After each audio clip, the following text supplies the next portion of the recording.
हरे कृष्णा कृष्णा कृष्णा हरे हरे, हरे राम राम राम हरे हरे। हरे कृष्णा। अच्छा, वैष्णव सदाचार की क्लास है और सभी तिलक ला के आए हैं। अच्छा है। और धोती कुर्ता भी मोस्टली तो हैं, जो नहीं है वो आइए जल्दी से। धोती कुर्ता और कंठी, यही हमारी क्या ड्रेस कोड है। तो लास्ट क्लास में हमने उपदेशामृत से के आधार पर कुछ चीज़ों की चर्चा की थी जो वैष्णवों के लिए बहुत ही उपयुक्त है। तो सबसे महत्वपूर्ण वस्तु की ददाती, उपदेशामृत के 4थे श्लोक में, हाँ, देने का भाव। तो वैष्णव हमेशा वांट्स टू गिव, देना चाहता है। चर्चा किया था हमने, चाहे गिफ्ट, कुछ प्रसाद, कुछ नहीं है तो जो आपने पढ़ा सुना वो शेयर करना, दूसरों को देने का भाव। फिर उसके नेक्स्ट श्लोक में हमने चर्चा किया था कैसे रिस्पेक्ट ऑफर करनी है, प्रणाम जिसका एक माध्यम है कि हम भक्तों आपस में मिले। तो ऐसे नहीं खाली वरिष्ठ भक्तों को ही, समकक्ष हैं, जूनियर्स भी हैं, तब भी हमें क्या इनको प्रणाम करना है। वांछा कल्पतरुभ्यश्च कृपा सिंधुभ्यश्च पतितानां पावनेभ्यो वैष्णवेभ्यो नमो नमः। तो हमें फिजिकली बॉ डाउन होना है, तो ये भी सीखना है। तो एक बार गुरुदास प्रभु थे शायद, प्रभुपाद के शिष्य, तो उन्होंने प्रभुपाद से प्रश्न किया था कि मैं देखता हूँ कि सब हर कोई आपको प्रणाम करता है लेकिन मेरी इच्छा नहीं होती। प्रभुपाद कहते कोई नहीं, आप प्रणाम करते रहो, एक दिन इच्छा हो जाएगी। तो अच्छा है हम भगवान उनके प्रतिनिधि, उनको प्रणाम करें। तो ये जो सिर है जो बार बार मृत्यु के आगे झुका है, तो फिर नहीं झुकना पड़ेगा काल के आगे। सीधा जैसे ध्रुव महाराज का उदाहरण आता है ना, काल के सर पे पाँव रख के वो भगवत धाम गए थे। और फिर उपदेशामृत का 6ठे श्लोक के आधार पे हमने चर्चा किया था कैसे हमें वैष्णव को किस दृष्टि से देखना है। तो उसमें रूप गोस्वामी उदाहरण देते हैं इसका गंगा का।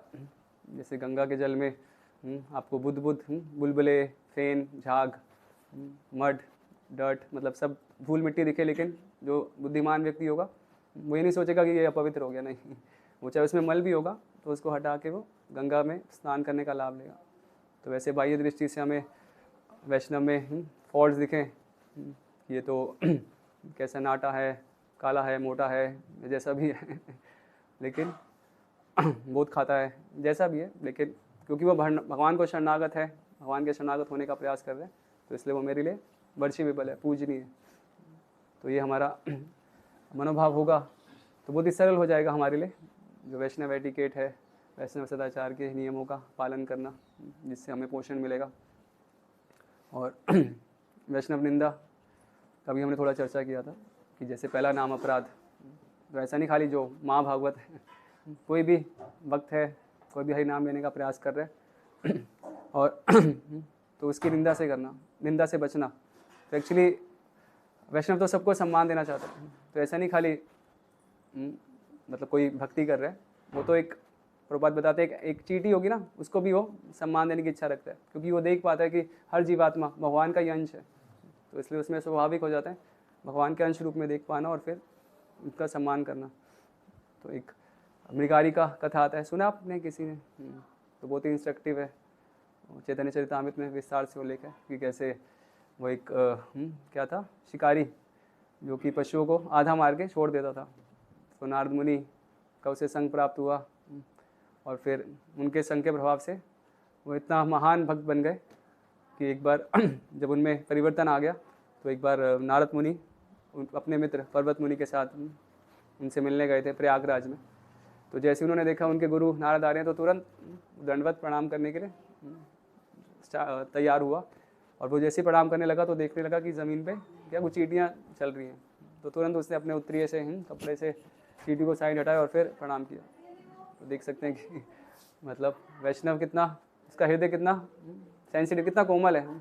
तो वही एक समय जो इतना निशन सत्यारा था, पशुओं को आधा मरा करके उनको छोड़ रहा था, तो अभी वो एक चींटी की भी, उसको भी वो कष्ट नहीं देना चाहता। तो चैतन्य महाप्रभु बताते हैं हमें, रोज़ हम पाठ करते हैं शिष्टाष्टम में, तृणादपि सुनी चेना तरोरपि सहिष्णुना अमानिना मान देना कीर्तनिया सदा हरि। तो महाप्रभु कहते हैं कि ये जो श्लोक है उसको क्या गले के हार की तरह, गले में माला पहनते हैं ना, तो हर एक वैष्णव को चाहिए कि इसको अपने कंठ हार, गले के हार की तरह पहन ले। तो अगर उसको वो ये जो टीचिंग्स है इस श्लोक में, तो इसको यदि वो पालन करेगा तो बहुत सरल हो जाएगा। क्या? कीर्तनिया सदा हरि, भगवान का हमेशा नाम लेना। तो तिनके से भी अधिक नीचा हूँ, निम्न अपने आप को समझना। तो वैष्णव के लिए स्वाभाविक है। एक तिनका कितना निम्न है ना, कोई परवाह करता है? अब ये चटाई पे हम कैसे चल रहे हैं, कभी सोचते हैं कष्ट हो रहा है?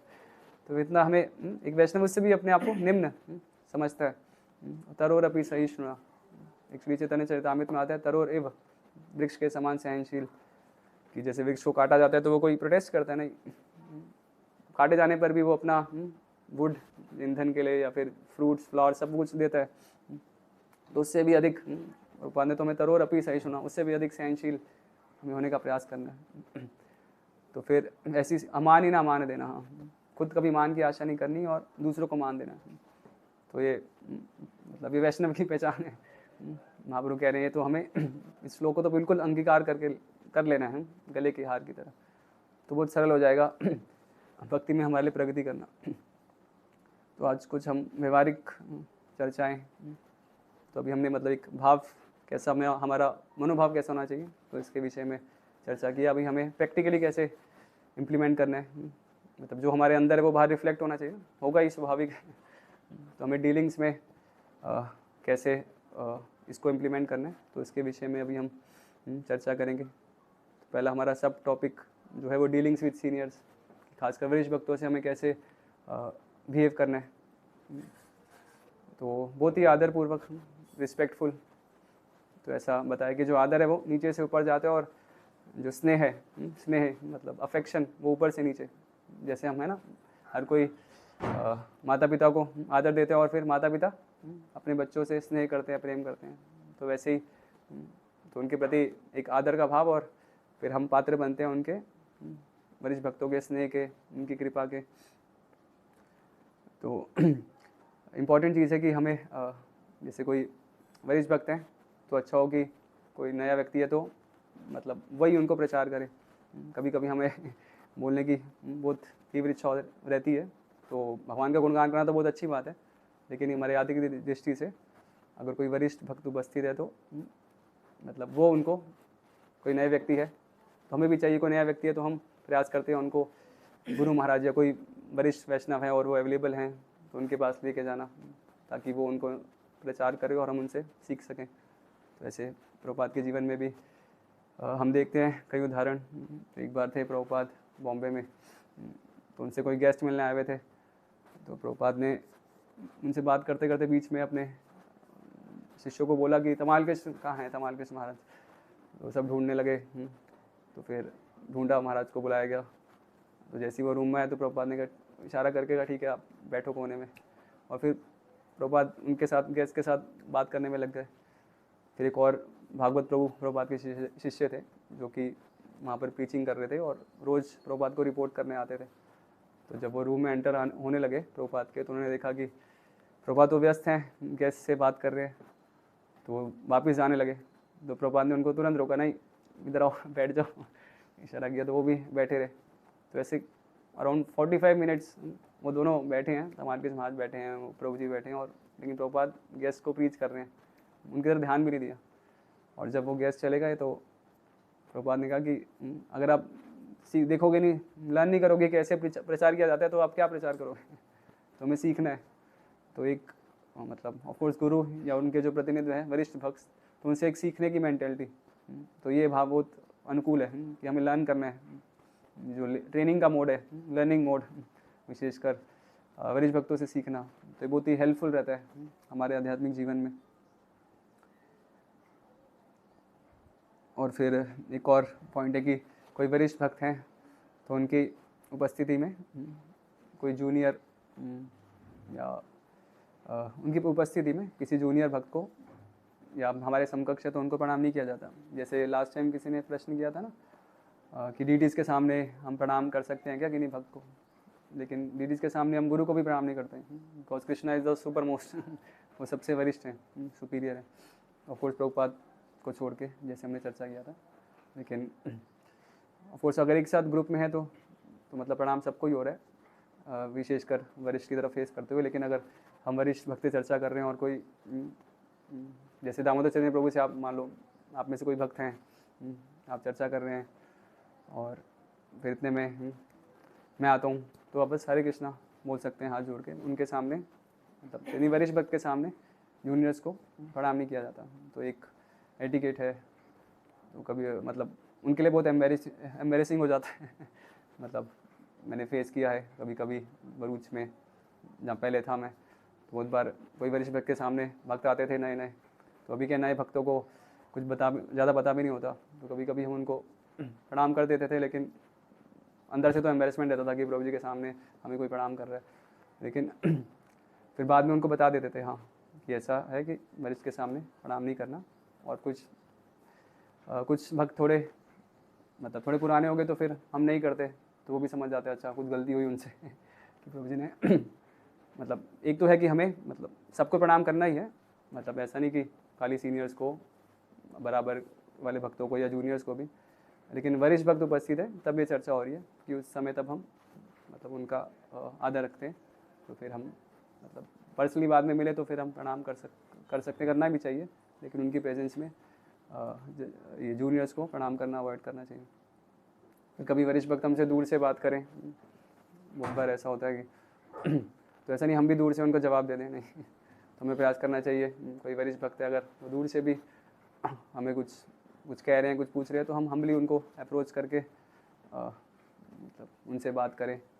तो ये मतलब ये एटिकेट है कि मतलब भले ही वो दूर से कभी कभी वो इंटीमेसी में मतलब ऐसा डीलिंग करते हैं, लेकिन हमें कुछ ऐसा नहीं करना जिससे हम क्या फैमिलिटी में हम पड़े, तो हमें बहुत ही हम्बली उनके पास जाकर उनसे वो पूछें तो उसका उत्तर देना चाहिए, या हमें कुछ कहना है तो हम दूर से ना उनको बोलें, तो हम कुछ पूछना है कुछ कहना है तो उनको अप्रोच करके उनसे बात करें।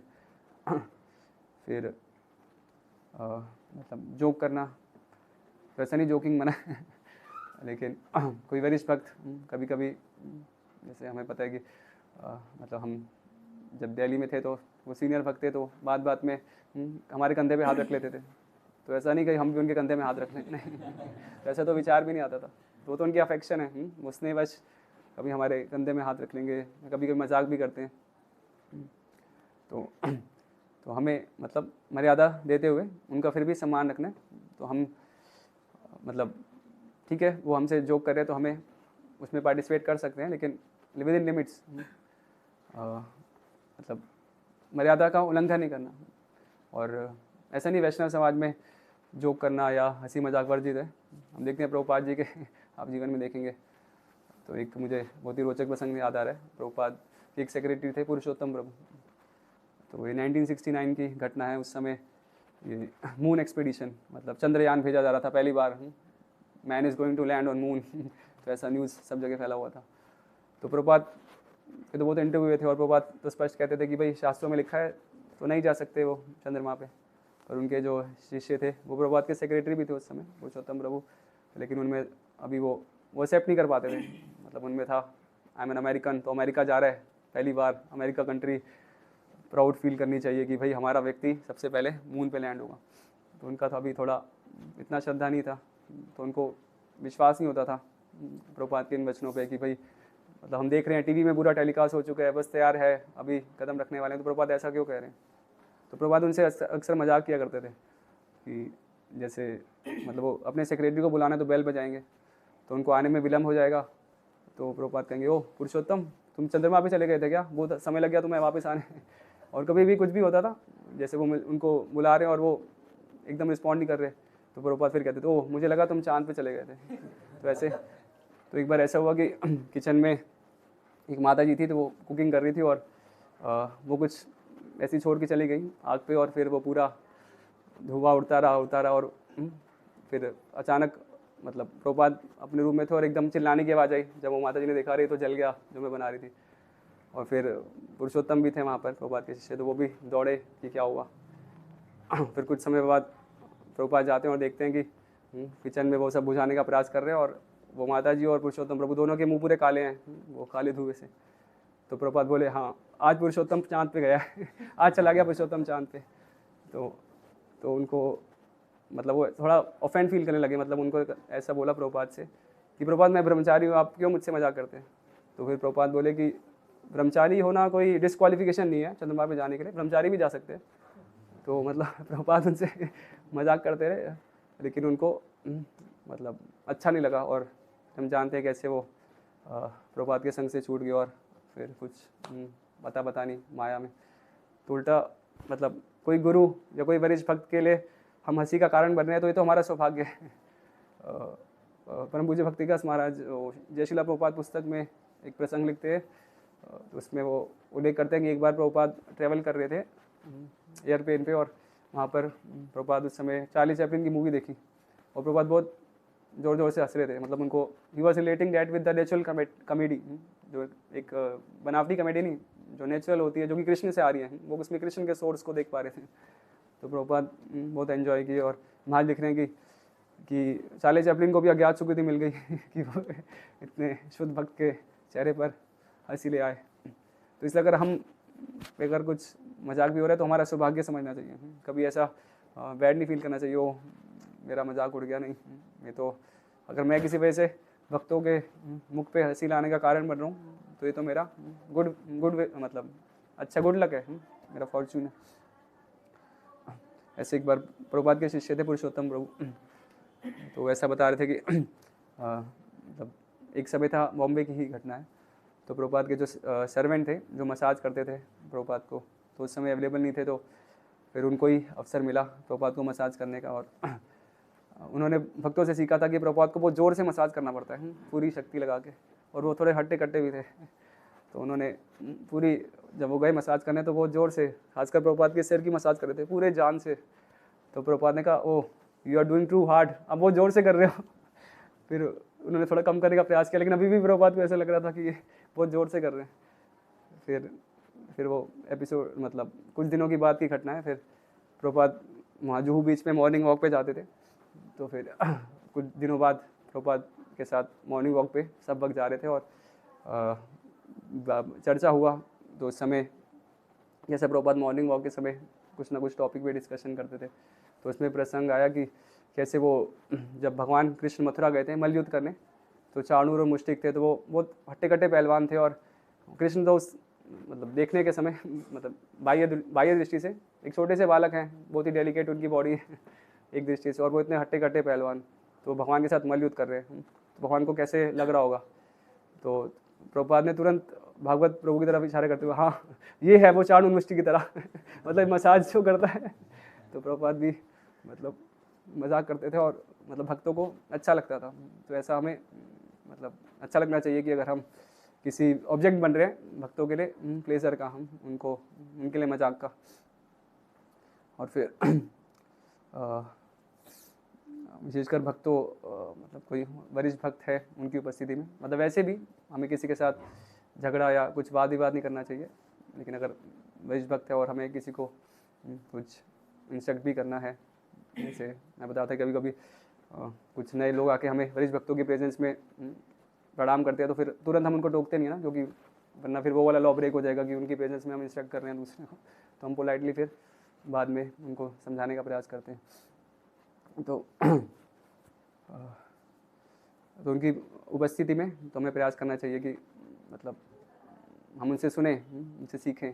तो आपसी विवाद या कुछ घटना है तो अलग से सुलझाना, या कोई फ़ोन कॉल्स है अगर अर्जेंट नहीं है तो बाद में भी कैन मतलब रेवर्ट, उनसे बाद में हम बात कर सकते हैं।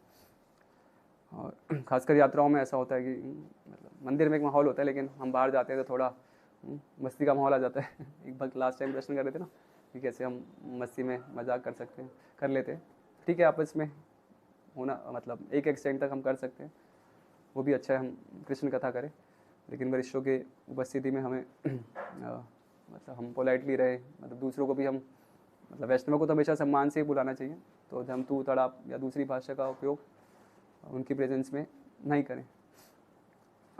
फिर खाते खाते भी उनसे मतलब कॉमन एटिकेट है, ठीक है, कभी अब हम प्रसाद के समय ही बात कर रहे तो कुछ कर नहीं सकते अगर वो, अदरवाइज खाते समय उनसे बात नहीं करने का मतलब एक हमारा ऐसा मनोभाव होना चाहिए, जैसे मतलब कोई यात्री है ना, कितने धूप में मान लो ट्रैवल कर रहे हैं अभी, और फिर उसको कोई बहुत गहना वृक्ष, बहुत ही ऐसा वृक्ष मिल जाए, बहुत ही झाड़ वाला, हाँ पत्ते वाला, और छाएदार वृक्ष मिल जाए तो उसको कितना सुकून मिलेगा।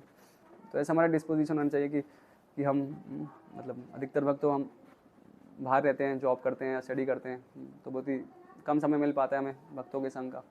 तो हमें कैसे कि यात्री को बिल्कुल सुकून मिलना चाहिए ना एक छाएदार वृक्ष से, तो वैसे हमें अनुभव होना चाहिए। ओ अभी मैं संडे का वेट करना चाहिए कब मैं प्रभु से मिलूँगा। हमें याद है हम जब नए नए जुड़े थे दिल्ली में तो मंदिर जाते थे तो कोई भी भक्त सफर में दिखता था तुरंत जाके उनको अप्रोच करने का, प्रणाम करने का, कुछ चर्चा करने का, बात करने का। तो एक स्वाभाविक ऐसा होना चाहिए कि हमें कुछ गुह्यम आख्याति पृच्छति, कुछ उनसे प्रश्न करना है, कुछ जानना है, कुछ हृदय की बात, कुछ विशेषकर जिनसे हम गाइडेंस लेते हैं तो उनके प्रति तो बहुत ही मतलब कहते बहुत ही आतुरता भाव मतलब हम तो कभी भी जाते थे तो हमारा तो पूरा क्वेश्चन बैंक प्रिपेयर रहता था। अच्छा ये प्रश्न करने हैं प्रभु जी से, ये जिज्ञासाएँ हैं, ये चीज़ें बतानी है, गाइडेंस लेनी है, काउंसलिंग लेनी है। तो ये सब बहुत हेल्पफुल रहता है भक्ति में प्रगति करने के लिए। और फिर हो सकता है हम कभी हम देखें कोई वरिष्ठ भक्त किन्हीं के साथ झगड़ रहे हैं। ऑफकोर्स फिलोसफिकल डिबेट होना वो अलग चर्चा है, मतलब हमें जानने का प्रयास करना है। लेकिन अगर किसी और वस्तु को लेके कभी कोई वरिष्ठ भक्त आपस में झगड़ रहे हैं तो बेस्ट है कि हम उसमें इन्वॉल्व ना हो, तब वो स्थान को छोड़ दें या फिर उसमें ना पड़े हम अपने, क्योंकि मतलब हम नहीं जानते हैं, हम वरना अपराध कर बैठेंगे। क्योंकि वो भक्त अभी झगड़ रहे हैं और कुछ समय बाद तो वो गले मिल रहे होंगे, हंस के बात कर रहे होंगे, लेकिन हम तो अभी नियोफाइट हैं तो हम अपराध कर सकते हैं। तो इसलिए अच्छा है कि हम डोंट टेक साइड्स, कि अगर वो झगड़ रहे हैं तो ठीक है, अभी कृष्ण उनको इस प्रकार एंगेज कर रहे हैं और वो कुछ समय सब भूल जाएंगे क्योंकि वो तो एक परिवार का हिस्सा है। तो इसलिए हमें उसमें इन्वॉल्व नहीं होना चाहिए। फिर मतलब किसी भी भक्त का, वरिष्ठ भक्त नहीं, किसी भी भक्त की के ऊपर हमें, जैसे बहुत बार होता है कि भक्त मतलब चलते हैं तो जगह नहीं होती तो एक दूसरे को लांग के चले जाते हैं ना। पर ये मतलब वैष्णव सदाचार बिल्कुल नहीं है कि हम किसी भक्त को स्टेप ओवर करें। मतलब भक्त या भक्ति वस्तु को भी हमें अवॉइड करना चाहिए। कभी बहुत बार होता है कि हम चप्पलों पे तो लांग के चले जाते हैं या अपने पैर से इधर उधर कर देते हैं। नहीं, मतलब बहुत बार हमने देखा कि पर मुझे भक्तिदास महाराज भी अपने हाथों से वो भक्तों की चप्पलें इधर उधर करते हैं। मतलब खुद हम बहुत ही शॉकिंग, मतलब कितना बुरा लगेगा ना कोई गुरु या कोई इतने वरिष्ठ भक्त मतलब ऐसे हमारी चप्पलों को। तो मतलब पॉइंट ये था कि हमें कितना केयरफुल रहना चाहिए कि वो किसी वैष्णव को बिलोंग करने वाली वस्तु है तो हम उसको पैर से ना छुएं, मतलब उस पर ओवर स्टेप ना करें, और भक्तों पे तो बिल्कुल नहीं। तो अगर हमें जाना भी है तो बहुत ही पोलाइटली हाथ जोड़ के उनसे विनती कर सकते हैं और वो रास्ता निकाल के हम जा सकते हैं एजेंसी में। तो बहुत ही मतलब अक्सर भक्ति चीज़ में मिस्टेक करते हैं। तो ये इम्पोर्टेंट पॉइंट है कि हम भक्तों पे लांग के या उनकी वस्तुओं को भी लांग के या उसको डिसरिस्पेक्टफुली ट्रीट ना करें। और फिर मतलब जैसे आरती वगैरह होती है मंदिर में या कहीं पर भी, यहाँ पर भी, तो कॉमन सदाचार अक्सर मालूम ही होता है कि जो वरिष्ठ हैं, सबसे वरिष्ठ कौन है, शिला प्रभुपाद, तो उनको आरती या अर्घ्य पुष्प तो पहले उनको अर्पण किया जाए और फिर उसके बाद जो सीनियर मोस्ट हैं फिर उनसे इस प्रकार उनको अर्पण करना चाहिए। और फिर वरिष्ठों में भी देयर आर सर्टेन पैरामीटर्स कि कौन मतलब जिनका दीक्षा सबसे पूर्व हुआ सबसे पहले, तो उनको सबसे वरिष्ठ कंसीडर किया जाता है। और फिर और भी मापदंड हो सकते हैं, जैसे प्रभुपाद ने एक हायरार्किकल सिस्टम दिया, तो जैसे जीबीसी हैं, टेम्पल प्रेजेंट है, तो कभी ऐसे मंदिर में होता है कि रथ यात्रा कोई ऐसा इवेंट है और जिसमें कई सारे वरिष्ठ भक्त उपस्थित हैं, तो फिर हम सीख सकते हैं कि ओके कैसे हमें वो सब पूजा के जो महाप्रसाद है वो एक सिनोटिक के क्रम में पहले वरिष्ठ हैं, जैसे प्रभुपाद डिसाइपल हैं, सन्यासी हैं, तो फिर ऐसे और फिर बाद में सबको अर्पण कर सकते हैं। मतलब ये जो सब पैरामीटर्स हैं कि दीक्षा पहले हुआ, फिर वो उनका पद, फिर एक एज, उसको भी एक फैक्टर बता रखा है कि डीलिंग्स में भी जो अगर जिनकी आयु अधिक है तो हम उनको सीनियर माने। तो अल्टीमेटली ये सब हमें रियलाइज़ करवाने के लिए कि हम तो क्या सबसे जूनियर हैं कि हम सोचे ओके ये पैरामीटर, हाँ ये तो किसी न किसी के पैरामीटर से मैं कैसे जूनियर हूँगा, हमारी ये मेंटेलिटी होनी चाहिए। ऐसा नहीं कि इस पैरामीटर में तो मैं सीनियर हूँ नहीं, मैं देखना ओके ठीक है, हो सकता है मेरा दीक्षा पहले हो, लेकिन ये प्रभु जी मुझसे वृद्ध है, ओके ठीक है, मुझे humbly as a junior behave करना है। तो ये वाली मानसिकता विकसित करनी है, ठीक है। तो ये बहुत ही हमें हेल्पफुल रहेगी हमारी डिवोशनल प्रोग्रेस में, प्रगति करने में। तो तो हम ऐसा संक्षेप में ऐसा कह सकते हैं कि मतलब ऐसा नहीं कोई वरिष्ठ भक्त कोई हुआ है, मतलब वो भी प्रयास कर रहे हैं प्रगति करने का, वो भी साधक भक्त हैं, लेकिन क्योंकि वो मतलब एक परंपरा का प्रतिनिधित्व कर रहे हैं, तो हमें एक रिस्पेक्टफुल डिस्टेंस, मतलब एक सम्मान भी देना है और एक दूरी भी। तो जैसे एक उदाहरण आता है अग्नि का, तो आपको बहुत ठंडी का वातावरण है तो आप अग्नि का लाभ उठ लोगे ना, हाथ वाथ सेकने हैं जो भी है, मतलब उनका लाभ भी लेना है। और अगर आप अग्नि से बहुत दूर रहोगे तो आपको लाभ भी नहीं मिलेगा, और एकदम अपना हाथ अग्नि में डाल दोगे तो हाथ जल जाएगा। तो इसलिए हमें एक रिस्पेक्टफुल डिस्टेंस की, कि हम ऐसा नहीं हो वरिष्ठ भक्त आ गए तो हमें कन्नी काटनी है या कोना पकड़ लेना है, उनके संग का लाभ भी लेना है, और फिर एक मर्यादा बना के रखनी है कि हम कुछ ऐसा ना करें जिससे हम फैमिलिटी ब्रीड्स कंटेम्प्ट। तो उदाहरण आता है कैसे महाभारत में कि यदुवंशी थे, वो भी भगवान कृष्ण से बहुत ही फैमिलियर हो गए थे, तो भगवान ने फिर वो योजना बनाया, मूसल लीला जो हुई, मौसल लीला कैसे वो फिर एक दूसरे से लड़के ही चल बसे, उसमें भगवान की योजना थी, लेकिन ऐसा वो लेकर कि उसमें कारण ये भी था कि वो बहुत ही फैमिलियर हो गए थे। तो मतलब हमारे आध्यात्मिक जीवन के लिए विशेषकर जो बहुत ही वरिष्ठ भक्त हैं, तभी हम देखते हैं गुरु हैं जो और बहुत वरिष्ठ भक्त हैं, तो वो अपने जो कार्य हैं जैसे खाना पीना कपड़े पहनना वो सब पब्लिक में नहीं करते ना, क्योंकि उनको तो उनका लाइफ तो मतलब सेफरन मतलब पब्लिक लाइफ, कुछ भी प्राइवेट नहीं है हमारा, लेकिन फिर भी क्योंकि हमारा नुकसान ना हो, हम फैमिलियर ना हो जाए, इसलिए उनका खाना पीना ये सब वस्त्र पहनना सब एक प्राइवेसी में होता है। तो इसलिए मतलब हमें तो एक रिस्पेक्टफुल डिस्टेंस उनके साथ मेंटेन रखना है, इसलिए वो ऐसा आचरण करते हैं कि भाई हम फैमिलियर ना हो, तो अगर वो सब एक्टिविटी हमारे सामने होगी तो हम फैमिलियर हो सकते हैं, तो वो चीज़ हमें ध्यान रखनी है। फिर कई हम उदाहरण भी देख सकते हैं, खासकर अगर हम गुरु हमारे दीक्षित हैं और आध्यात्मिक गुरु ने हमने स्वीकार किए, एक्चुअली उन्होंने हमें स्वीकार किया, तो हमें जब भी हम गुरु आए तो हम सबसे पहले हमें देखते ही उनको दंडवत करना चाहिए, दंडवत प्रणाम फर्स्ट टाइम जब हम देखें, और दिन में जब भी गुरु के दर्शन हो तो हमें प्रणाम करते रहना चाहिए। जैसे हम देखते हैं प्रभुपाद के समय, जैसे प्रभुपाद प्रसाद लेते थे तो जो भक्त भी आते थे, क्योंकि प्रभुपाद जब प्रसाद लेते थे तो जो चपाती थी वो बिल्कुल गरम गरम जैसे तवे से फूलती थी, उतरती थी तुरंत प्रभुपाद को सर्व करने जाते थे भक्त। तो जैसे जो भी भक्त वो चपाती सर्व करने आएंगे, तो जैसे प्रभुपाद के रूम में एंटर करेंगे तो जैसे वो प्लेट रखेंगे तो तुरंत प्रणाम करेंगे प्रभुपाद को, फिर जाएंगे। इनफैक्ट पहले आएंगे प्रणाम करके फिर सर्व करेंगे, फिर प्रणाम करके फिर जाएंगे। तो मतलब ये बहुत आवश्यक है कि जितना जितना झुकने की हैबिट कल्टीवेट करना हो, खासकर पर्सनल सर्विस में होते हैं, जो सेक्रेटरी होते हैं या बार बार हमारा डीलिंग है, तो एक मनुष्य का स्वभाव है कि वो फैमिलियरिटी आ जाना, तो इसलिए बार बार हमें प्रणाम करना है कि बाह्य दृष्टि से हमें जैसे भी दिख रहे हैं लेकिन वो भगवान कृष्ण के साक्षात प्रतिनिधि हैं। तो हमें जैसे वो हमने चर्चा किया था कि गंगा जल का, तो भले ही गुरु हमें दिखे कि वो खा पी रहे हैं, सो रहे हैं, मलमूत्र त्याग रहे हैं, लेकिन नहीं, वो क्या अप्राकृत है, उनका शरीर पूर्णतः चिन्मय है। भक्ति हाँ परम पूज्य भक्ति चारू महाराज का उदाहरण आता है।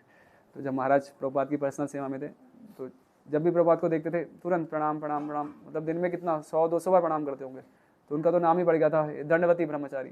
तो जब भी देखते प्रभुपाद को दंडवत करते, तो बहुत अच्छी हैबिट है वो। और सन्यासी भी, मतलब अगर हमारे गुरु नहीं है लेकिन और कोई प्रभुपाद के शिष्य हैं, सन्यासी हैं, तो हमें एटलीस्ट पंचांग प्रणाम करना चाहिए। सन्यासी है तो दंडवती करना चाहिए फर्स्ट टाइम एटलीस्ट जब हम उनको देखें, और प्रभुपाद करने शिष्य हैं तो पंचांग प्रणाम हम करें। और ऐसा शास्त्रों में तो वर्णन है कि अगर हम पहली बार मतलब सन्यासी के दर्शन हमें फर्स्ट टाइम डे में जब भी हुए और हमें प्रणाम नहीं कर रहे, तो हम प्रणाम करना भूल जाएं या छूट जाए किसी तरह से, तो हमें उपवास करना चाहिए, वरना हमें नरक जाना पड़ेगा। तो शास्त्रों में तो इतना भारी उपदेश है, तो इसलिए शास्त्र तो यहाँ तक कहते हैं कि मायावादी सन्यासी को भी, कोई सन्यासी है चाहे मायावादी भी है, तो ऑफकोर्स उनका संग नहीं करेंगे हम, लेकिन उनको भी प्रणाम करना चाहिए। तो ये संन्यास को गुरु बताया गया है पूरे समाज का। थोड़ा सा आप आगे आ सकते हैं, थोड़ा आप आगे आ जाइए ना। तो ऐसे जो गुरु हैं, गुरु के जो गुरु भाई हैं, तो उनको भी हमें गुरु की तरह ही सम्मान आदर देना है। तो ये मतलब बहुत बार ऐसा होता है कि ओके, खासकर जब हम मायापुर वृंदावन जाते हैं तो क्या वहाँ तो अक्सर प्रभुपाद के शिष्य या सन्यासी दिखते ही जाएंगे दिन भर। खासकर इस समय ये नवद्वीप परिक्रमा जब चलती है, गौर पूर्णिमा फेस्टिवल, तो बहुत सन्यासी या फिर प्रभुपाद के दूसरे शिष्य आपको दिखते रहेंगे। तो फिर शुरू में क्या होता है कि तो पहले तो 1-2 बार हम प्रणाम करते हैं, पहली बार देखा, दूसरी बार देखा, तो सुबह सुबह फिर शाम होते होते लगता है अरे अभी तो सुबह दिन में देखा था या कल ही तो देखा था। तो क्या वो फैमिलिटी आने लगती है नहीं। तो अच्छा है बट जितनी बार देखें उतनी बार प्रणाम करो, 1 बार 2 बार 10 बार 20 बार 50 बार। रघुनाथ दास गोस्वामी का उदाहरण आता है कि वो प्रतिदिन जो विग्रह थे डीटीज़ को 1000 बार प्रणाम करते थे और वैष्णवों को 2000 बार। तो हम सोचते हैं अरे क्या बैक पेन नहीं होगा? नहीं। ये सब विचार नहीं करना। प्रणाम नहीं करेंगे तो भौतिक जगत में रहेंगे जिसमें बैक भी पेन होगा, सब कुछ पेन होगा। लेकिन प्रणाम करके हम भगवत धाम जाएंगे जहाँ पर सिर्फ आनंद ही आनंद है, कोई पेन नहीं होगा। तो ये सब विचार नहीं करना और हमें ये हैबिट कल्टीवेट करनी है झुकने की, खासकर वरिष्ठ भक्तों के समक्ष। और मतलब जैसे हमने लास्ट टाइम आई थिंक चर्चा किया था कि कभी कभी वरिष्ठ भक्त हो सकता है वो सबको मतलब उनसे तो सब लोग मिलेंगे ही, और खासकर गुरु तो शिष्य आगे नहीं झुकेगा, लेकिन वरिष्ठ भक्त भी हो सकता है वो हर कोई प्रणाम करने आ रहा है तो वो ना भी झुकें, लेकिन वो हृदय में वो भाव रहता ही है। जैसे भक्तिनाथ सरस्वती महाराज का हमने उदाहरण लिया था कि उनके शिष्य भी उनको प्रणाम करते थे, तो वो क्या बोलते थे? दासो अस्मि, कि मैं आपका दास हूँ, जो मेरी सेवा की कैसे आपको मार्गदर्शन देना है। तो वैष्णव हमेशा अपने आप को एज अ सर्वेंट, एक दास ही समझेगा। तो फिर वो खाली शब्दों तक नहीं सीमित रहना चाहिए ना। तो दास समझते तो फिर वो वैसे आचरण में भी आएगा। दास क्या झुकता है तो झुकना चाहेगा, वरिष्ठ हो, इक्वल्स या जूनियर्स के प्रति भी। लेकिन कभी प्रैक्टिकली खासकर बहुत वरिष्ठ हो जाते हैं उनके लिए झुकना भी बार बार तकलीफ हो जाता है। तो बहुत बार हम देखें खासकर बहुत ही सीनियर डिवोटीज को कि वो ना झुक पाएँ, लेकिन हृदय में वही भाव रहता है कि मैं तो दास हूँ। और फिर एक घड़ी दे सकते हैं क्या मुझे? टाइम का पता लगता है, आज का टाइम का क्राइसिस है। तो कुछ टाइटल्स मतलब उपाधियाँ हम प्रयोग करते हैं, ये सब दिव्य उपाधियाँ हैं। भक्ति रसामृत सिंधु में आता है सर्व उपाधि विनिर्मुक्तम तत्परेत्व निर्बलम ऋषिकेश निशिकेश सेवनम भक्ति रुच्यते। विशुद्ध भक्ति क्या सभी उपाधियों से विमुक्त है। तो हमें मतलब कुछ डेजिग्नेशंस सोसाइटी को चलाने के लिए दी जाती है और कुछ टाइटल्स हैं जो हम प्रयोग करते हैं, एक आदर सूचक होते हैं। तो प्रभुपाद के लिए हम कृष्ण कृपा मूर्ति हिज डिवाइन ग्रेस का प्रयोग करते हैं। फिर सन्यासी हैं तो हम हिज होलीनेस या परम पूजनीय जयपताका स्वामी महाराज या राधानाथ स्वामी महाराज जो भी है, तो पहले हम ये टाइटल यूज़ करते हैं। और फिर दूसरे भक्तों के लिए, खासकर दीक्षित भक्तों के लिए हिज ग्रेस या फिर श्रीमान जो भी प्रभु हैं, तो ऐसे शब्दों का प्रयोग किया जाता है। और फिर मतलब हमारे दीक्षित भी भक्त हैं हम, जैसे गॉड ब्रदर्स हैं, गुरु भाई हैं, तो उनको भी हम प्रभु कहकर संबोधित किया जाता है। तो प्रभु खाली बोलने के लिए नहीं है, तो वो मतलब मास्टर, आप मेरे स्वामी और मैं उनका सेवक हूँ, तो वैसा भाव भी होना चाहिए। तो और ऐसा नहीं समझना कि मैं प्रभु हो गया दीक्षा होने के बाद। तो पहले जब ऐसा एक भक्त बता रहे थे कि जब भक्त सबसे नए नए आते हैं तब वो क्या दास दासानुदास, बहुत मैं सबसे निम्न हूँ, दास का दास हूँ। फिर थोड़ा और ऊपर कुछ समय बीतता है तो मैं दास हो गया, फिर कुछ समय बीतता है कि मैं प्रभु हो गया, अभी तो मैं महाप्रभु हो गया। तो ऐसा नहीं, परिश्ता का मतलब कि दास दासानुदास, कि मैं दासों के दास का दास, गोपी भर्तु पद कमलो दास दासानुदास। तो ये भाव विकसित होना है। तो हमें मतलब दूसरे को हम प्रभु कह रहे हैं तो हमें वो भावना भी होनी चाहिए कि सामने वाले व्यक्ति को हमें सुनना है। बीच में master I am a servant, तो एक सेवा का कार्य है अपने स्वामी की सेवा करना, तो सेवा के लिए हमें तत्पर भी रहना। फिर तो फिर सेवा भी कई प्रकार से हो सकती है। जैसे गुरु के लिए उसके शिष्य कैसे सेवा करनी है, उनको भक्ति में मार्गदर्शन देके, तो वो भी सेवा ही है। तो सही दृष्टि बना के रखना। तो कभी कभी मतलब भक्त अपने आप मतलब इनोसेंस में बता देते हैं ओके मेरा नाम क्या पद्मनायन कृष्ण प्रभु है पद्मनायन कृष्ण दास है। तो हम अपने के बारे में जब चर्चा करें तो मतलब मैं दास हूँ, तो मैं तो प्रभु नहीं हूँ, मैं दास हूँ, तो अपनी पहचान हमेशा दास के रूप में, लेकिन दूसरे भक्त प्रभु हैं।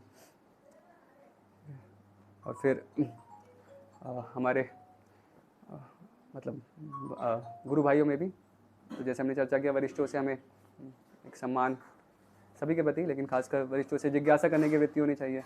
फिर जो हमारे समकक्ष हैं उनसे मतलब आपस में एक दूसरे को इंस्पायर करना, ओके आपने क्या पढ़ा, लेक्चर में क्या सुना। तो प्रसाद के समय तो अक्सर हमें मौका मिलता है, तो इधर उधर की बात ना करके ये सब चर्चा करनी चाहिए, ओके आज क्लास में क्या सीखा या आज क्या हमने पढ़ा। और फिर जो नए नए भक्त आए हैं तो उनको हमें गाइडेंस देना, तो ये भी एक रिस्पॉन्सिबिलिटी है। हम प्रचार आंदोलन में तो उनको हम जो सीखा तो उनको बता सकते हैं। तो इस प्रकार से हमें मतलब गॉड ब्रदर्स में या जो गुरु भाई उनमें डीलिंग्स होनी चाहिए कि वरिष्ठों के प्रति एक जिज्ञासा और सम्मान वाली वृत्ति, शरणागति का भाव वो आवश्यक है, तभी हम सीख पाएंगे। और रिस्पेक्ट तो सब में रहेगी, और हमारे समकक्ष हैं तो उनको हम बता सकते हैं, उनसे गाइडेंस भी ले सकते हैं, आदान प्रदान। और जो नए लोग हैं या मतलब चाहे वो गॉड ब्रदर भी हैं लेकिन बाद में जुड़े, तो कैसे हम उनको उठा सकते हैं भक्ति में। तो इस प्रकार की हमारी रीडिंग्स होनी चाहिए कि उनको कैसे इंस्पायर करूं, कुछ चीज़ मैंने सीखी तो मैं उनको सिखा दूं, उनको बताऊं। तो इस प्रकार से हमें ध्यान रखना चाहिए। और मतलब एक बहुत ही महत्वपूर्ण सिद्धांत है कि जो वैष्णव की कृपा, जो हमारी गाड़ी चल रही है वो क्या कृपा से ही चल रही है हमारी खुद में कुछ योग्यता नहीं है। तो जो भी हम हमारी स्टैंडिंग है स्पिरिचुअल लाइफ में, जो भी हम प्रयास कर पा रहे हैं, इनाम ले पा रहे हैं या कुछ सेवा कर पा रहे हैं, तो सब किस वजह से, कुछ भक्तों की कृपा, जो हमारे सीनियर्स हैं, गुरु हैं, जो परंपरा है गुरु परंपरा, इनकी कृपा से मतलब हम कुछ प्रयास कर पा रहे हैं वैष्णव बनने का, भक्ति करने का। तो हमेशा हमें उनसे आशीर्वाद की याचना करते रहना चाहिए। तो एक बार एक भक्त बता रहे थे कि हम अगर राम और रावण का देखें चरित्र, तो भगवान राम ने हमेशा के आशीर्वाद ही बटोरे सबसे वो एक आशीर्वाद लेते थे, और रावण ने क्या हमेशा कर्सेस, सबसे अभिशाप ही लिए। पता कितने कितने श्राप थे रावण को, उन्होंने क्या क्या किया था, कितनी स्त्रियों के साथ बलात्कार किया, और कितने कितने ऋषियों को तंग किया। तो मतलब इतना उसके पर श्राप थे कि वो एक ऐसा श्राप था कि अगर वो सीता माता के साथ बलात् कुछ करने का प्रयास करेगा तो उसके सब सिर के टुकड़े उड़ जाएंगे। तो उसने पूरे जीवन में क्या सबसे अभिशाप ही लिया था। लेकिन जो भक्त है वो सबसे एक आशीर्वाद की याचना करता है। तो हमारा पूरा प्रोसेस यही है ना, मांगने का। सुबह सुबह हम क्या हरे कृष्णा मतलब क्या, हम क्या कह रहे हैं, ओ कृष्ण ओ राधा रानी आप मुझे अपनी सेवा में लगाइए। तो पूरा क्या मांगने का ही प्रोसेस है। तो इसलिए भक्तों से कृपा मांगना, आशीर्वाद की याचना करना, तो बहुत ही मतलब यही इसी पे हमारा आध्यात्मिक जीवन पूरा टिका हुआ है। देखते हैं रघुनाथ दास गोस्वामी, आप पढ़ेंगे चैतन्य चरितामृत में, तो अंत्य लीला में 6ठे अध्याय में पूरा विस्तार से वर्णन है। तो कैसे बहुत ही वो धनाढ़े परिवार से थे, लेकिन उनका विवाह भी हो गया था। माता पिता को जब पता लग जाता है कि अभी तो बच्चा फुल टाइम होने वाला है, तो चलो सबसे पहले इसको शादी करवा दो, तो विवाह भी करवा दिया। और लेकिन उनकी इच्छा तो क्या थी, चैतन्य महाप्रभु के साथ पूर्णतः जुड़ जाना संकीर्तन आंदोलन में। तो उन्होंने बहुत प्रयास किए भागने के, लेकिन जो उनके पिता थे वो बहुत बड़े ज़मींदार थे, तो उनके पास बहुत बॉडी गार्ड्स थे, बहुत बड़े उनके लिंक्स थे, संपर्क थे। तो जब भी वो जाते थे भागने का, उनको लिंक से अपने बॉडी गार्ड से पकड़वा के उनको वापस ले आते थे। तो फिर बहुत ही लंबी स्टोरी है, तो मैं संक्षेप में बताऊंगा कि कैसे एक बार रघुनाथ दास गोस्वामी अर्धी रात्रि के समय वहाँ से भागने में सक्षम होते हैं, और फिर वो एक पानी हाटी स्थान पे पहुँचते हैं। शायद आप में से सुना होगा, पानी हाटी दही चिड़ा उत्सव मनाया जाता है साल में एक बार, निर्जलाई काशी के नेक्स्ट से ही होता है। तो उसमें वो नित्यानंद प्रभु मतलब वो स्थान पर आए हैं, और मतलब रघुनाथ दास गोस्वामी मतलब उस समय अपने पिता की परमिशन से ही वो वहाँ पर आए होते हैं। और फिर नित्यानंद प्रभु को दूर से प्रणाम करते हैं, और नित्यानंद प्रभु तुरंत उनको बुलाते हैं। रघुनाथ जब वो उनको बताया जाता है कि वो देखो रघुनाथ आपको प्रणाम कर रहे हैं दूर से, तो नित्यानंद प्रभु उनको बुलाते हैं और तुरंत अपना चरण उनके सर पे रख देते हैं। और फिर उनको कहते हैं कि आपको दंड है कि आपको सभी यहाँ पे सभी वैष्णव है उन सबको फीस्ट खिलाना पड़ेगा, क्योंकि वो बहुत ही अमीर परिवार से होते हैं ना, तो उनके लिए तो कोई मनी तो प्रॉब्लम नहीं है तो सब भक्तों को अच्छा सा फीस्ट वो खिला सकते हैं। तो एक्चुअली नित्यानंद प्रभु इसलिए उनको दंड देते हैं कि वो चैतन्य महाप्रभु को प्राप्त करना चाहते थे, लेकिन नित्यानंद प्रभु को बाईपास किए। मतलब जो गुरु तत्व हैं उनकी कृपा के बगैर हमें राधा कृष्ण की प्राप्ति नहीं हो सकती। तो फिर जब नित्यानंद प्रभु उन पर कृपा करते हैं और फिर वो जब पूरा ये पानीहाटी दही चीड़ा उत्सव संपूर्ण होता है, तो फिर नित्यानंद प्रभु हर एक वैष्णव को बुलाते हैं और रघुनाथ दास गोस्वामी को इंट्रोड्यूस करवाते हैं और सबसे उनको आशीर्वाद दिलवाते हैं। फिर उनको फाइनली चैतन्य महाप्रभु की शरण प्राप्त होती है। तो इसलिए हमें अगर राधा कृष्ण की शरणागति भक्तों के माध्यम से ही हमें प्राप्त हो सकती। तो हमें अच्छा है कि एक हैबिट हो भक्तों से आशीर्वाद लेने की। जब मैं दिल्ली में था तो मैं ऐसे भक्त थे, मुझे मतलब इतना अच्छा उनका एक मूड था कि मतलब वो उनको अगर मंगल आरती भी गानी होती थी, फर्स्ट टाइम जब उनको मंगल आरती गाने को मिली, राधा श्याम सुंदर है यहाँ पर, वहाँ पर राधा राधिका, तो वो उनसे आशीर्वाद मांगते थे कि आज मैं अच्छे से गा सकूँ।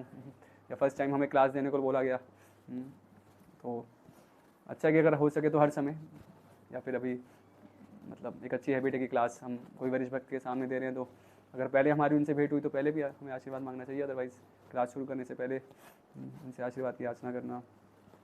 तो भक्त थे ऐसे, मतलब मंगल आरती भी गाना है तो मतलब एक मतलब हमें समझना है कि ये क्या एक फैक्टर है कि हम कितने अपने आप को कितना अनुभव कर रहे हैं कि हम वैष्णव की कृपा पे आश्रित है। क्यों मुकम करोति वाचलम पंकुम लंघयते गिरिम यत् कृपातम हम वंदे श्री गुरुम दीनतारणम। गुरु या गुरु के प्रतिनिधि है, उनकी वजह उनकी कृपा से तो एक एक लंगड़ा व्यक्ति भी पहाड़ चढ़ सकता है और गूंगा भी बोल सकता है। तो अगर मैं कुछ गा भी रहा हूँ भगवान की प्रसन्नता के लिए, तो मैं तो क्या कैसे कहें, गधे की तरह ढहचू ढहचू करने वाला हूँ लेकिन वैष्णव की कृपा होगी तो कुछ मीनिंगफुल मेरे मुख से निकलेगा, जो कि भगवान को और भक्तों को प्रसन्नता देने वाला होगा। तो ये मतलब ये मूड ऐसा हमारा भाव होगा तो बहुत ही सरल हो जाएगा हमारे लिए ये वैष्णव सदाचार का पालन करना और भक्ति में प्रगति कर पाना। तो हमारे जीवन में मतलब ऐसे भक्त हों, सबके जीवन में आपको देखना है कि एक मतलब एक जैसे हमने चर्चा किया था ना, एक यात्री के लिए एक बहुत बड़ा तना मिल जाए वृक्ष का, तो हम देख सकते हैं अपने जीवन में एक ऐसा भक्त हो जिनको हम पूर्णतः शेयर कर सकें, इनसे हम हमेशा कभी भी इनसे अपने हृदय की बात रख सकें और जो भी हमें मार्गदर्शन दे तो उस पर हम स्वतः ही चल सकें। तो बहुत ही हेल्पफुल रहता है। और विशेषकर कुछ हम आध्यात्मिक जीवन में कुछ हमें रिस्पॉन्सिबिलिटी कुछ मिलती है, कुछ नई सेवा मिलती है, तो हमें मतलब ध्यान रखना चाहिए उनकी कृपा से ही मैं ये रिस्पॉन्सिबिलिटी कुछ कर पाऊँगा। तो हमें आशीर्वाद की याचना करनी चाहिए। कभी हो सकता है जिनसे आप बहुत क्लोज हो वो फिजिकली आपके पास ना हो, तो जैसे अभी श्रीमान सब्यसाची प्रभु हैं, तो बहुत बार मैं प्रयास करता हूँ कि जैसे मैं भरूच से आया तो कुछ नई सेवा के लिए तो मैं फ़ोन पे आशीर्वाद लेना, तो प्रैक्टिकली मतलब हो सकता है फिजिकली हम सब हर समय ना मिल पाएँ, तो एक मैसेज के द्वारा भी तो क्या इसका ज़माना आ गया तो इसका प्रयोग भी हम कर सकते हैं। एक मैसेज के द्वारा या कॉल करके भी हम एक आशीर्वाद की याचना कर सकते हैं।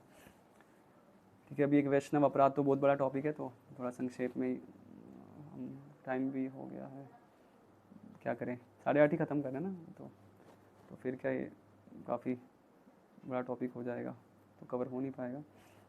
वैष्णवों में कैसे हमें मतलब करेक्शन, कभी हम वैष्णव में गलती देखें तो करेक्ट भी करना होता है, खासकर जो सीनियर्स हैं तो वह कैसे होना चाहिए, फिर भक्तों के साथ कैसे व्यवहार, माताओं के साथ कैसे व्यवहार, तो अभी कुछ टॉपिक्स हैं जो कि थोड़ा टाइम डिमांडिंग है, तो वो फिर बाद में ही कवर करेंगे।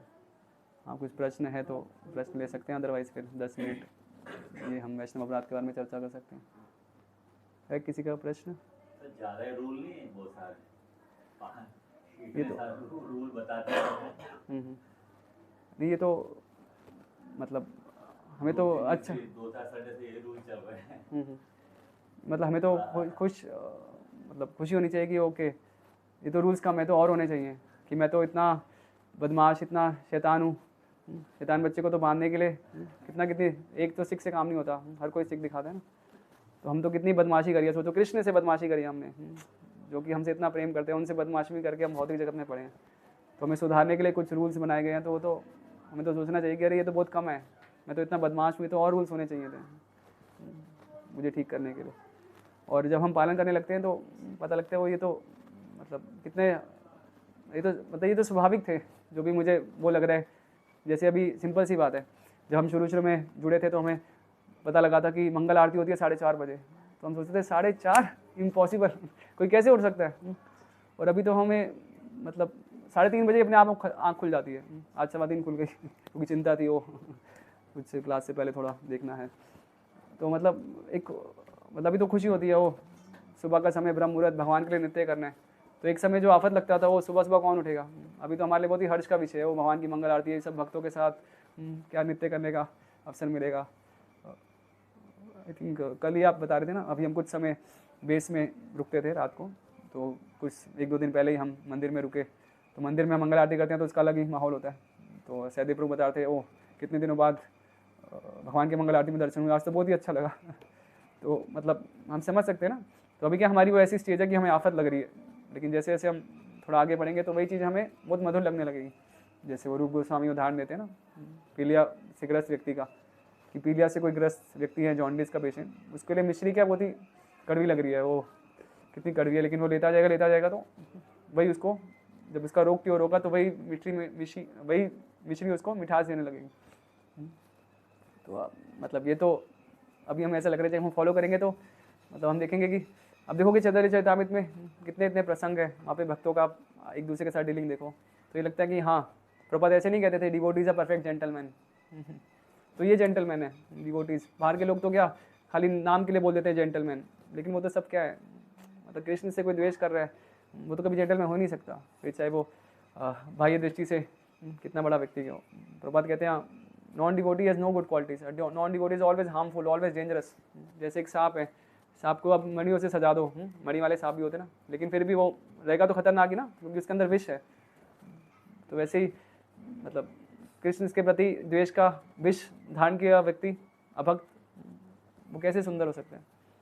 और ये भक्तों में असली सुंदरता है, क्यों? क्योंकि वो कृष्ण के शरणम, जो शरणागति का सबसे बड़ा सिद्धांत है, भक्तों के जो 26 गुण में से सबसे महत्वपूर्ण कृष्ण के शरणम, तो कृष्ण के शरणागत होने का प्रयास कर रहे हैं, तो इसलिए वो बहुत ही सुंदर है। तो ये जो वैष्णव सदाचार है ये तो उनकी सुंदरता को और बढ़ाने वाला है। तो अभी क्या हम उसको, हमारी वो स्थिति नहीं है इसलिए हम उसको बर्डन लग रहा है, लेकिन हम धीरे धीरे करेंगे तो बहुत ही नेचुरल हो जाएगा ना, स्वभाव हो जाएगा। जैसे ड्राइविंग करना शुरू में बहुत रखता है, अरे कितने सारे रूल है, गियर भी बदलनी है, साइड मिरर में देखना है, ये बैक मिरर में देखना है, वो वाला करना है तो उधर देखना है, पार्किंग करनी है तो और भी ज़्यादा ध्यान रखना है, कितना कुछ ना मैं नहीं सीख सकता, हम ऐसा सोचते हैं नहीं। फिर भी हम सीखते हैं और फिर कुछ समय बाद तो हम बात भी कर रहे हैं, फ़ोन पे भी बात हो रही है, सामने वाले व्यक्ति से भी बात हो रही है और ड्राइविंग भी हो रही है, एक्सपर्ट हो तो वैसे ही हम करते रहेंगे तो फिर ये हमें पता भी नहीं चलेगा। तो ये क्या हमारे स्पॉन्टेनियस मतलब हमारे एक आचरण का, हमारे बिहेवियर का एक पार्ट बन जाएगा, इनबिल्ट पार्ट बन जाएगा। और सबसे सिंपल तो सिद्धांत है ही कि हम ये गोपी भर्त्यो पद कमलो दास दासानुदास, कि अगर हम दास की विधि रखेंगे तो जो इतने सारे नियम है, मतलब पद्म पुराण में वर्णन आता है, सर्व विधि निषेधासु एत्यो एक लिंकरा स्मर्तव्यम सततो विष्णु ना स्मर्तव्य जातुचित। मतलब इसका पर्पस क्या है, जितने भी नीति नियम है इसका पर्पस है कि हमेशा कृष्ण का स्मरण करना। तो कृष्ण का स्मरण खाली कृष्ण तक रेस्ट्रिक्टेड नहीं है ना। जैसे प्रभुपाद कहते थे कि if you want to love me then love my dog, आप किससे प्रेम करते हो तो उसके कुत्ते को लात नहीं मारोगे तो उसका प्रेम है। तो वैसे जो वैष्णव भगवान के कुत्ते हैं, भगवान के बहुत प्रिय हैं, तो उनके प्रति आप ये रूल्स मर्यादा का पालन कर रहे हो तो अल्टीमेटली वो कृष्ण का स्मरण ही रिफ्लेक्ट कर रहे हैं, जो कि सभी जो नीति नियम है सबका एसेंस तो वही है ना, कृष्ण का स्मरण करना। तो इसलिए इसका यही उद्देश्य है और वो भगवान को प्रसन्न करने वाला है। लगता है बहुत ज़्यादा नियम हो गए हैं। तो कोई, हाँ जी, एक एग्जांपल लाइक अभी दामोदर प्रभु और परमानंद प्रभु बात कर रहे हैं, अगर मैं जाऊँ तो मैं दामोदर प्रभु को तो प्रणाम कर सकता हूँ? हाँ करना ही चाहिए। और अगर ऐसा भी है कि कोई दूसरे भक्त सीनियर भक्त को प्रणाम कर रहे हैं तो फिर ऐसा नहीं कि वो तो उनको प्रणाम करे, ठीक है वो आपस में प्रणाम करे, नहीं फिर हमें तो प्रणाम करना ही चाहिए। मतलब हमें तो अपॉर्चुनिटी ढूंढनी चाहिए, कब मैं झुकूँ, कैसे झुकूँ, झुकने के मौके ढूंढने चाहिए, अवॉइड करने के नहीं वो बहुत झुक गए, नहीं तो झुकने के तो मौके ढूंढने चाहिए। भक्तों की जैसे एक भक्त बता रहे थे कि मंदिर में सबसे अच्छा सेवा क्या लगता है उनको, क्या करना, झाड़ू करना। तो इससे क्या सब भक्तों की पद रेणु मिलती है सब भक्तों की उनके जो फुट डस्ट प्राप्त होती है। तो ये तो ऐसे तो मौके में ढूंढने चाहिए। तो ये सब मतलब बहुत ही इनबिल्ट हो जाएगा जब हम एक सही मनोभाव में होंगे कि आई एम सर्वेंट, मैं दास हूँ, दास हूँ, दास हूँ। और भौतिक जगत में क्या, मैं बॉस हूँ, बॉस हूँ, बॉस हूँ, लेकिन नहीं, इसका उल्टा है। आध्यात्मिक जगत का प्रतिच्छाया है ना, भौतिक जगत उसका परवर्टेड रिफ्लेक्शन है। तो बस जो भी वहाँ होता है उसका उल्टा ही, इनफैक्ट ये सही है और भौतिक जगत में उसका उल्टा होता है। तो इसलिए हमें जैसे प्रभुपाद उदाहरण देते थे कि जब वो डायनिपॉन करके कंपनी थी जिससे प्रभुपाद अपनी बुक्स प्रिंट करवा रहे थे शुरू में, तो जब जापान गए थे प्रभुपाद टोक्यो में, उनके ऑफिस में मिले, तो वहाँ पर उनकी सब मीटिंग हुई थी जो भी कंपनी के एग्जीक्यूटिव थे। और लास्ट मीटिंग के बाद सब चले गए और आई थिंक ब्रह्मानंद प्रभु, हाँ वो गए थे प्रभुपाद के बिहाफ पे, तो वो वहाँ पे थे प्रभुपाद के शिष्य, और एक एग्जीक्यूटिव बचे थे। तो ब्रह्मानंद प्रभु की उनसे बात हुई और फिर ब्रह्मानंद प्रभु ने पूछा, अच्छा तुम्हारे जीवन का क्या उद्देश्य है? तो क्या था, उनके टेबल पे वहाँ होता है ना मीटिंग में सबके नाम के बिल्ले रहते हैं, क्या बोर्ड्स क्या बोलते हैं, प्लेट्स रहती हैं, नेम प्लेट्स रहती हैं, तो सबके नाम की प्लेट्स रखी थी। तो उसने क्या किया, जो अपनी नाम की प्लेट थी वो सबसे ऊपर रख दी। तो ये मेरा जीवन का लक्ष्य है कि कैसे मैं नंबर 1 परम मूढ़ा सबसे फुल नंबर 1 टॉप मोस्ट परम मूड बन जाऊँ, सबसे आगे कंपनी का सबसे आगे ग्रोथ, सबसे नंबर 1 बन जाऊँ।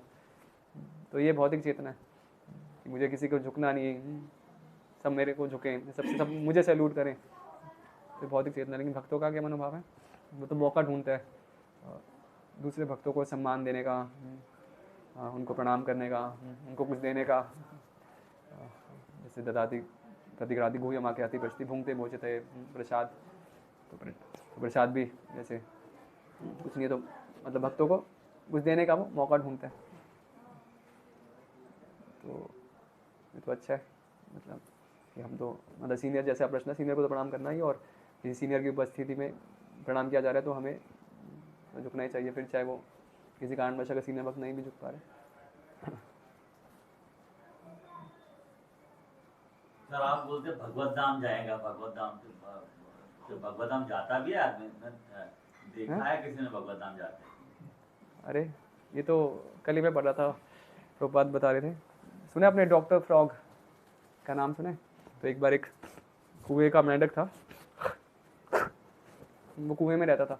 तो एक बार इसका एक मित्र आया, तो वो कहता कि सुने आपने एक अटलांटिक महासागर होता है?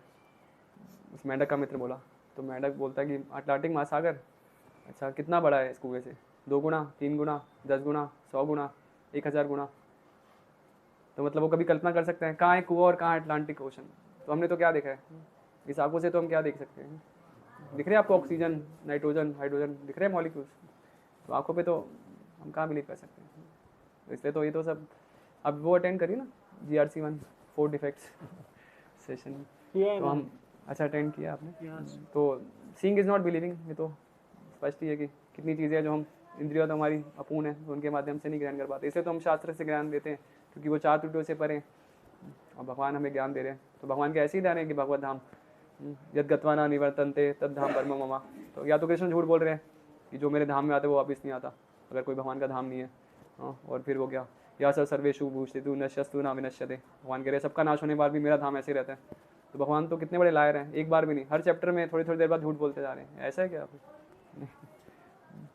हम भगवान को भोग तो फिर ऐसे ही लगा रहे हैं, या भगवान झूठ बोल रहे हैं कि पत्रम पुष्पम फलम तोयम यो मे भक्त्या प्रचरी तदम भक्ति उपरतम अश्नामी, भगवान कह रहे हैं मैं खाता हूँ। तो क्या भगवान झूठ बोल रहे हैं, वो नहीं खाते? पर भगवान का खाना हमारे जैसा खाना नहीं है। तो भगवान का धाम आध्यात्मिक जगत है, वो ऐसा नहीं है भौतिक जगत जैसा। वहाँ के रूल्स जो हम चर्चा कर रहे हैं। तो तुकाराम जी का एक एग्जांपल है जो लोगों ने भी देखा उनको। हाँ तुकाराम का कैसे, वो बताएंगे आप डिटेल में? नहीं, मुझे भी डिटेल में नहीं पता कि मतलब वो भगवत धाम सबकी उपस्थिति में वैकुंठ से विमान आया था और उनको लेके गया, और उनके जिस स्थान पे मतलब जिस स्थान से उन्होंने शरीर त्याग किया तो उस स्थान पे पूरा पुष्प वर्षा हुई थी। ठीक है, अभी हम उतने योग्य नहीं हैं कि हम वो सब देख सकें, लेकिन असल में हम आंखों पे कितना विश्वास करते हैं, मतलब ये भी एक इंद्रिय, ये भी एक इंद्रिय है, तो इस पे हमें ज़्यादा विश्वास है, लेकिन नहीं, इस पे जो विश्वास करते हैं वो प्रकृति करते हैं। प्रभुपाद उदाहरण देते हैं कि एक व्यक्ति सो रहा है, उसको जगाओगे तो उसके सामने एक बहुत बड़ा स्क्रीन लगा दोगे, साइलेंट मूवी चला दोगे तो नहीं उठेगा, लेकिन कुछ शब्द बोलोगे तो उठ जाएगा।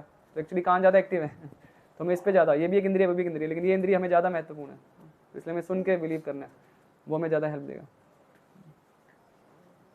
तो इसलिए हम शास्त्रों की वाणी को एक्सेप्ट करते हैं, क्योंकि वो भगवान से आ रही है, इसमें त्रुटियों से परे हैं भगवान, वो डिफेक्ट्स नहीं है।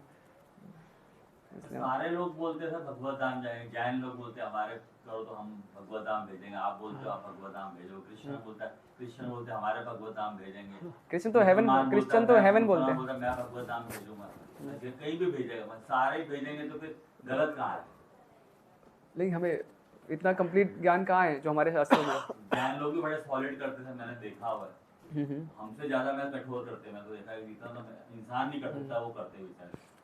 वो बोलते ये कैसे किसको मैंने एक्सेप्ट किया जाए कि ये वाकई ये वाला पद जा रहा है भगवत धाम, ये वाला नहीं जा रहा है, ये वाला कैसे माना जाए? क्योंकि हम कृष्णा को एक्सेप्ट, कृष्णा की वाणी एक्सेप्ट कर रहे हैं ना। प्रभुपाद उदाहरण देते हैं कि मैं इम्परफेक्ट हूँ, लेकिन क्योंकि मैं जो परफेक्ट से नॉलेज ले रहा हूँ इसलिए मेरा ज्ञान परफेक्ट है। तो हम जो ज्ञान ले रहे हैं वो किसी टॉम डिक हैरी या किसी XYZ से नहीं ले रहे हैं, हम कृष्ण जो कि सुप्रीम अथॉरिटी हैं, हम सर्वस्य प्रभो मता सर्वम प्रवर्तते, जिन्होंने पूरा सब कुछ रचना किया है, तो हम उनसे हम नॉलेज ले रहे हैं, तो इसलिए हमारा ज्ञान परफेक्ट है। मेरे में तो त्रुटियाँ हैं ही, लेकिन क्योंकि जो सोर्स जिस ज्ञान को मैं रिपीट कर रहा हूँ वो परम अथॉरिटी, सुप्रीम अथॉरिटी से आ रहा है, जो कि डिफेक्ट से परे है, तो इसलिए मेरा ज्ञान परफेक्ट है। उनका ज्ञान कहाँ से आ रहा है? तो यू हैव टू चेक, आपको प्रश्न करना चाहिए कि वो किसके, मतलब वो जो ज्ञान बोल रहे हैं जो भी है, तो उसका सोर्स क्या है, कौन से शास्त्र में लिखा है, भगवान कृष्ण ने कहा है, या फिर कौन से उनके आचार्य जो परंपरा में आ रहे हैं उन्होंने बोला है। तो परंपरा तो प्रमाण है ही, इसलिए तुम भगवदगीता यथारूप स्वीकार करते हैं, वरना तो इतनी सारी गीता है। तुम प्रभुपाद के वचनों को एक्सेप्ट कर रहे हैं क्योंकि वो कनेक्टेड है परंपरा से, उनके शब्द अपने कृष्ण के शब्द है जो वो दोहरा रहे हैं, तो क्या वो जुड़े हैं परंपरा से? जैन धर्म गलत है, मतलब वो ओरिजिनल नहीं है, हमारा वो है या हम ही सही, ऐसा हो गया। हाँ, वही क्या, आप प्रश्न करिए ना, कौन सी परंपरा से जुड़े हैं। और इनका तो वर्णन आता ही है भागवतम के 5वें स्कंद में, जब ऋषभ देव जब वनवास ले लिया था, और फिर बहुत समय बाद उनके एक राजा, आई थिंक अरिहंत कुछ नाम थे, और उनके फिर अनुयायी थे जिन्होंने उनकी टीचिंग्स को मैनिपुलेट कर दिया। तो सब वर्णन है भागवतम में। आप प्रभुपाद की बुक्स पढ़ेंगे तो धीरे धीरे आपको सब क्लियर हो जाएगा कि कैसे, मतलब ये जो मूवमेंट अथॉरिटेटिव है।